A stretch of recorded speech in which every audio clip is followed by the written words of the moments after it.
Welcome back to my channel. So for today's video, magluluto lang tayo ngayon ng tofu sisig. So ayan ang ating mga sangkap: oyster sauce, mayonnaise, at meron din tayong water, nor seasoning, white onion, pepper, at olive oil. At meron din tayong bell pepper at chili green at red. At ang ating garlic. So ayan guys, at luto na ang ating tofu. So ready na natin siyang hiwa-hiwain at igigisa natin siya sa olive oil. So ayan guys, samahan niyo ako hanggang dulo. Guys, nagluluto tayo ngayon ng tofu. Ito ang gagawin natin, tofu sisig. So ayan, naprito ko na muna at susunod ko ipapakita ang aking mga rechado. So ayan guys, samahan niyo ko. Paano natin lahat. So ready na tayong mag-saute. Ayan, olive oil, garlic, onion. Natin ang ating onion at ang ating chili. Wow. Ayan. Saute muna natin siya. Wow. Ang bango ng sibuyas at bawang. Bell pepper. Napakamurang ulam at napaka-healthy pa, diba? Tokwa lang, tokwa sisig. Wow! Special na yan.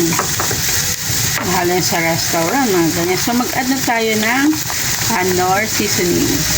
Yan ang paminta, pamintang durog or pamintang wasak, sabi nila. Muna natin.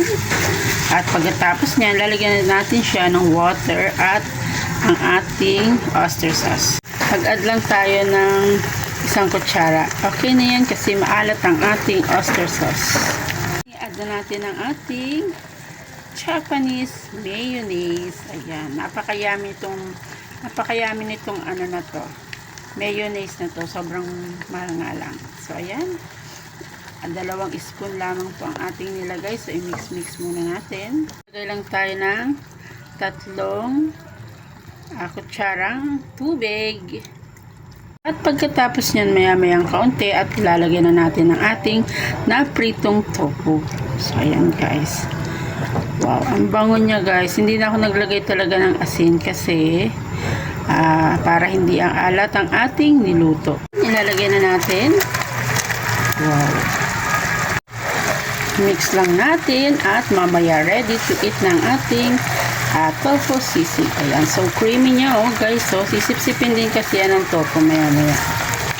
Kaya dinamihan ko ng ating sauce.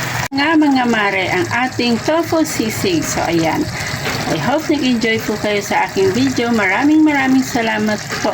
Magandang buhay!